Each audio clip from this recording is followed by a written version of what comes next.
have found the Genesis frequency.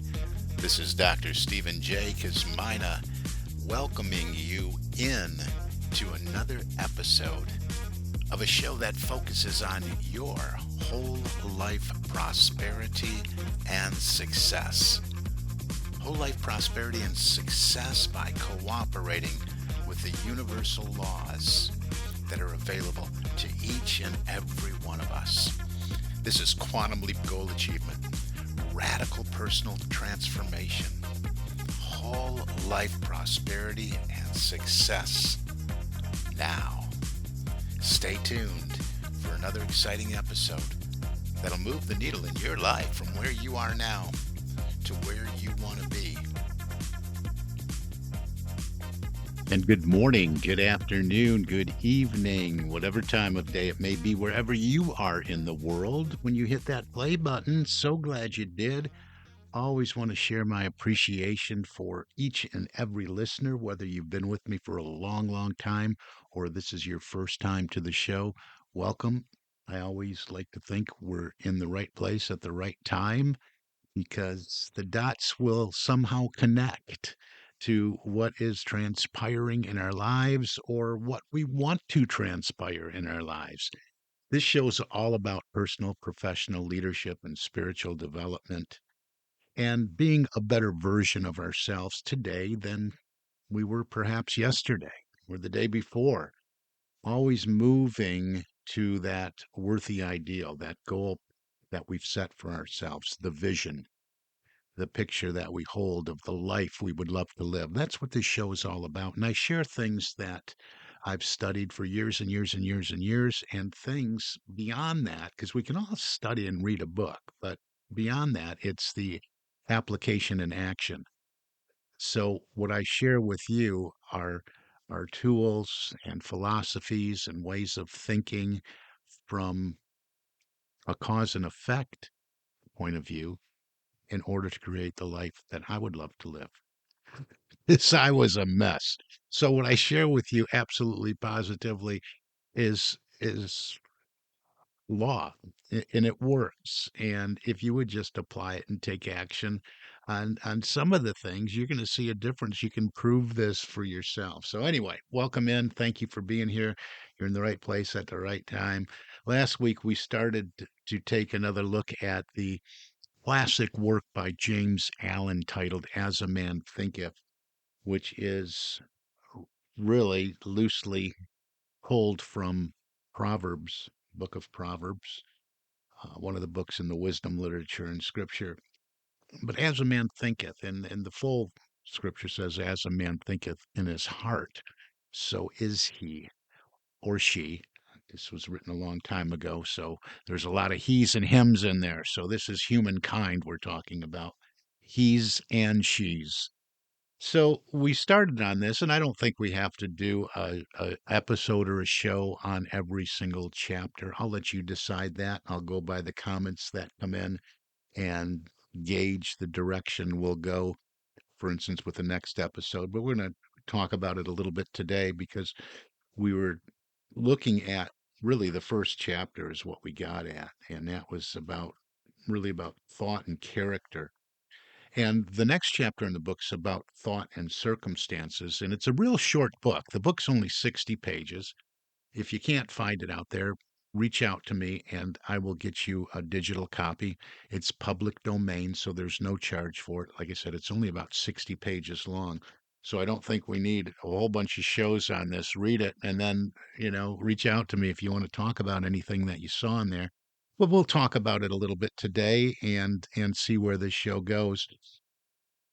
But you can reach out to me at Stephen, Stephen, at successocean.com or get on my calendar, successappointment, all one word.com. Successappointment.com, Stephen at successocean.com. Either way, and I'll get you if you can't find it, I'll get you the book, the digital version of the book. So, diving into thoughts and circumstances, I think this is a real good little chapter here.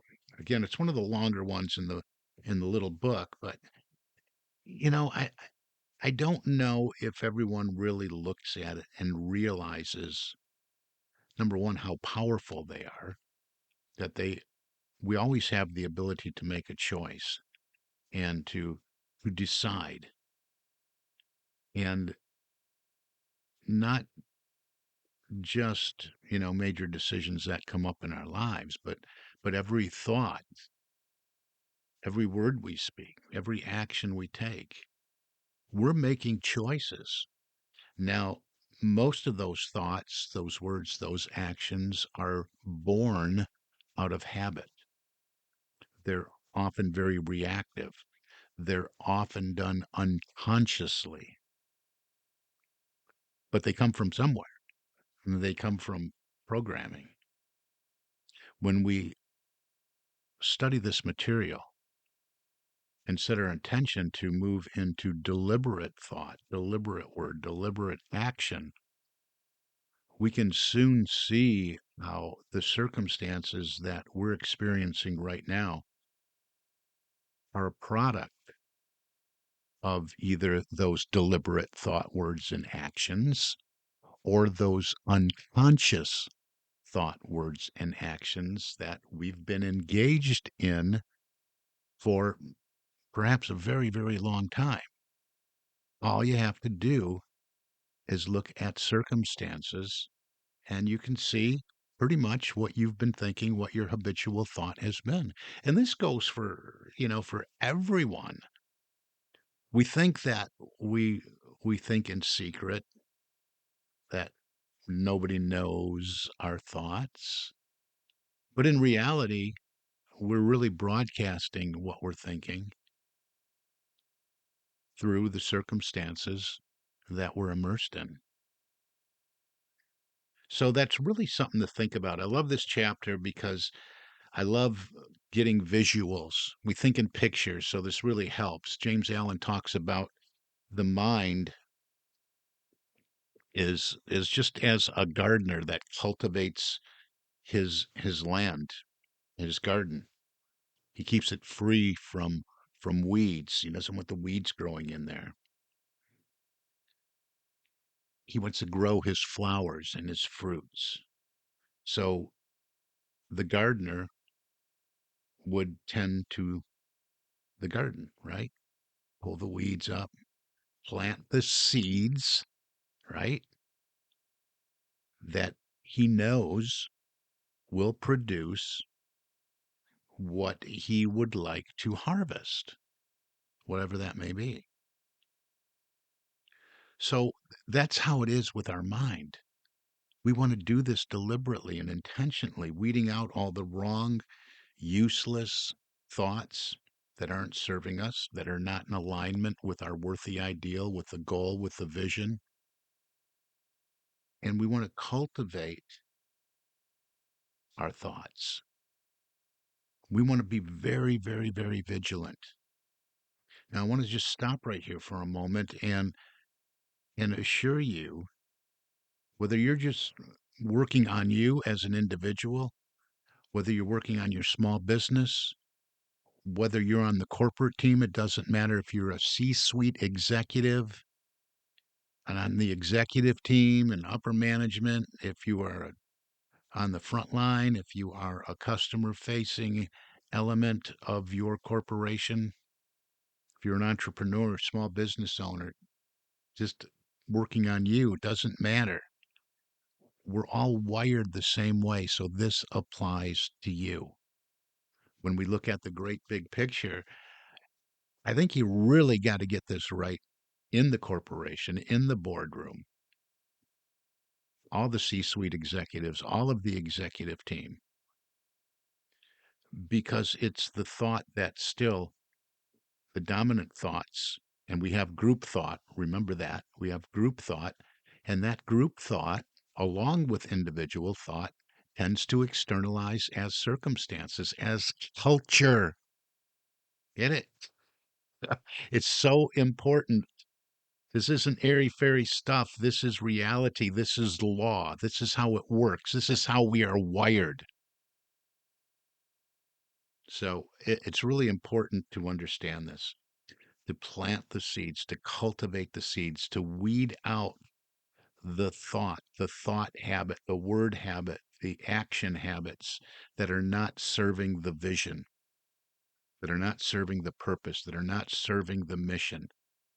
We talk about this trend more and more to servant leadership and empowerment of those in our charge. And we have to include this, right? That's a good foundation to have to be in a position where, yeah, I recognize it's servant leadership and empowering and growing and developing my people. I get it, but we have to talk.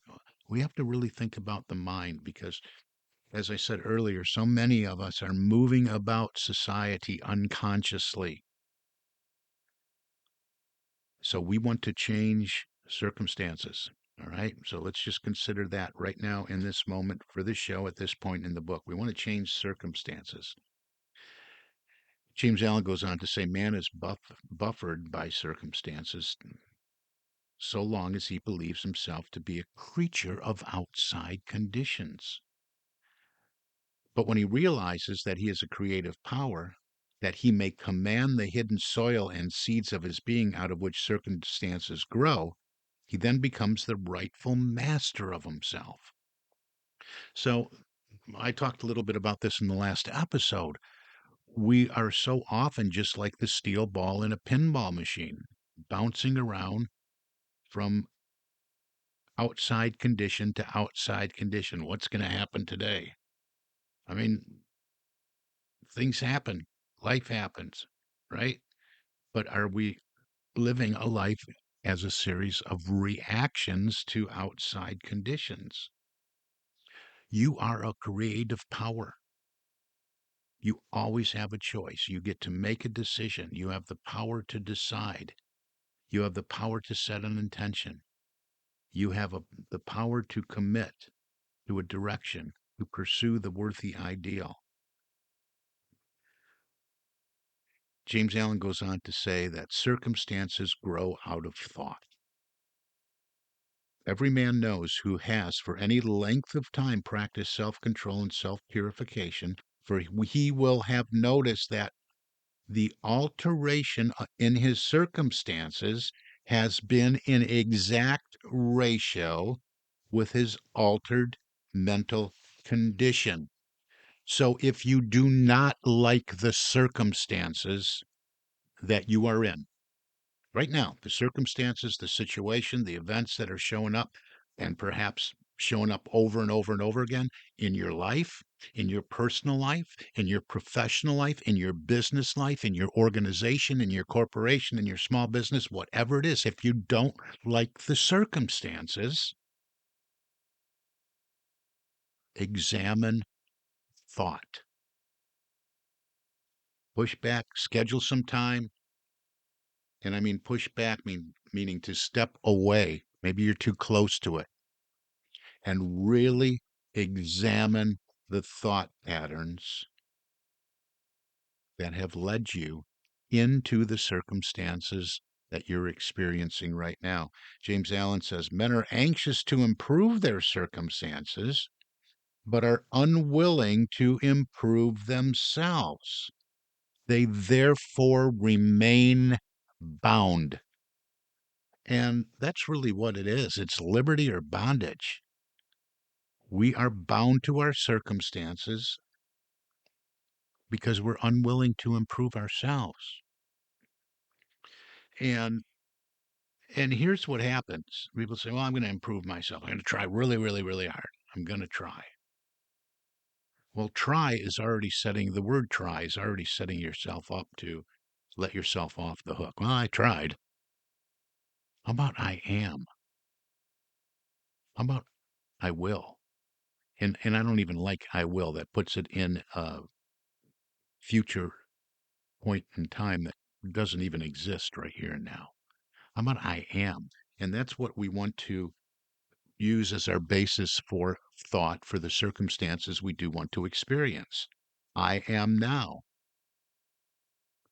I mean, suffering is always the effect of wrong thought in some direction. We don't have to do that. We can change our circumstances by changing our thought. In fact, this is where we have to change them. We are either participating in negative pole thinking or positive pole thinking. He's got a whole couple pages here just looking at, hey, look at your thoughts. And if you would do that, and if you would be honest with yourself, you can see how they've been manifesting the circumstances of your life. And I really suggest you go through this book, and particularly this chapter on thoughts and circumstances, because this works both ways. It's so important to see that. We can move about unconsciously and then, like I said, push back and say, yeah, I was unconscious. I was thinking this all the time. I was thinking that all the time. I'm thinking this all the time. And if I follow this cause and effect pattern, no wonder the circumstances I'm in right now. Yeah, because that's all I thought about. I was doing it unconsciously. But sometimes we do it intentionally. We're aware. We do it consciously. And it's so important to move into this realization. And I'm spending a lot of time on this because I said a couple of episodes back, I've been involved in personal and professional and leadership development for so long that so much of this just rolls off my tongue. And I don't want to assume that everybody knows all about this because quite clearly they don't. So yeah, it's basics and it's simple, but it's not always easy. And it's not always easy because of the habit. So the first step is the awareness, becoming aware, because it works on both sides of the coin. If you have ceaseless thoughts and speak words and take actions that are rooted and grounded in just weeds, impurities, right? Weak, you know, it goes on and on and on. Thoughts of worry and doubt and fear and lack and limitation and what if and always thinking about the worst. That's going to produce the fruit, the harvest, as negative circumstances you don't want to be in, you don't want to experience. James Allen says, on the other hand, beautiful thoughts of all kinds crystallize into habits of grace and kindliness, harmlessness, which solidify into genial and sunny circumstances. Pure thoughts crystallize into habits of temperance and self control, which solidify into circumstances of repose and peace. Thoughts of courage, self reliance, and decision crystallize into manly habits, which solidify into circumstances of success, plenty, and freedom. Energetic thoughts crystallize into habits of cleanliness and industry, which solidify into circumstances of pleasantness. Gentle and forgiving thoughts crystallize into habits of gentleness, which solidify into protective and preservative circumstances. Loving and unselfish thoughts crystallize into habits of self forgetfulness for others, which, which solidify into circumstances of sure and abiding prosperity and true riches. A particular train of thought persisted in, be it good or bad, cannot fail to produce its results on the character and circumstances. So we are creating our circumstances. Maybe we don't always choose our circumstances, but we are creating them. So it's so important to get this. And again, this book was written a long time ago. So there is a lot of words like that, like manly and him and his and all that. So I encourage you to read through it. This applies to both genders, his and her, him and her, all of it throughout the whole thing. So I was just reading right from the book. So that's why it was shared in that way. No intention to not be inclusive of everyone listening. So that's just so important. Look at your circumstances. And I stress this so much because I talk to people all the time. As you know, I invite you at no charge to reach out and have a conversation with me to see where you are in relationship to where you want to be in your life. Maybe this is where you are right now. You're looking at your circumstances. Man, I'm looking at my thought. I'm a positive thinker. Well, that's not always enough. But I don't like this circumstance. I've been in this thing, yeah, a big one I hear all the time is, I get so far. I try, and then it seems like I always go back to where I was. That's because the programming and the habit will do that all the time. It is unfailing. So what do you have to do? Well, we have to do a little deep diving. We have to dig deeper and look at that programming, look at the habit. And just because we identify the habit doesn't mean we're home free. I have talked to people that will listen to the show, or they'll hear me speak somewhere, or maybe they'll take a class, or they took a class years ago, or a program, or something like that. And then they reach out again. I'm stuck. I go, well, tell me where you are right now. And I keep all kind of notes. And I go, man, this sounds familiar. And I've heard the same story from the same people in the same situation and circumstances that they told me 3 years ago, 5 years ago, and I think the record is about 12 years ago. Exactly the same. Same relationship problem, the same career problem, the same job problem, the same lost the job problem, the same problem with their children or their adult children, whatever it is, the same, because our habitual thought, word, and action will drive us to a certain point. And unless we uncover that programming, remove that programming, and install something new that is in alignment with what we want to experience, we're always going to go back there. So just because you maybe are having that aha moment, yeah, I get it. Okay, so my habit, even though I'm listening to this and I want to develop some new habits and I want to replace the way I've been thinking, it's a habit. You're not done. Some of those habits, some of that programming is so far beneath the surface that you may not be aware of it or ever be aware of it all by yourself. I mean, we could work together and get to it. But this is what is the root cause for what's showing up in your life. You got to go back to cause. It's thought. Start there.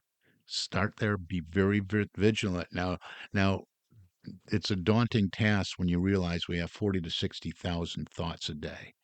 And most of those thoughts are habitual and they're the same thoughts that we had yesterday. But we have that gap in between thoughts. We have that nanosecond that we're making a decision to continue in that train of thought or move to a different thought. Aware of this, you can cultivate your garden, cultivate the thoughts that are supportive of the vision, the mission, the purpose, the ideal, the worthy goal, the big dream, whatever that may be. So, this is a start. We want to get to that place. The last chapter in the book is serenity. We want to spend more time in the quiet, in the calm, cultivating our mind, noticing what we're noticing, noticing our thought, paying attention to how our circumstances are shifting as we change our thought. Every day, starting your day with affirmations that support your vision and dream. I'm so happy and grateful now that I am successful and I am, and you fill in the blanks. Start there. And then reach out to me. Let's have a conversation about this. Let's have a conversation about getting your whole team on board. Let's improve performance, productivity, profitability, priority management, the use of our time. an examination of our productive activity and our non-productive activity. Let's do all that. Let's set some personal and professional goals. Let's move you, your small business, your organization, your ministry in a positive direction to growth by participating and working in harmony with the laws of cause and effect. It's not going to just it's not going to happen by kicking around the old circumstances, sitting in the boardroom. Well, what are we going to do about this? You know, the sales, the balance sheet's terrible. Sales are terrible. They suck. What are we going to do about that? Change your thought. You got to start there. We're out of time for today. We're way over time for today. Reach out to me, Stephen at successocean.com, successappointment.com, and let's get you moving forward in a positive direction. That's going to do it. You've been listening to the Genesis Frequency Podcast and Dr. Cause and Effect, Dr. Stephen J. Kosmina. That's me. And I wish for you an infinitely spectacular day. God bless you.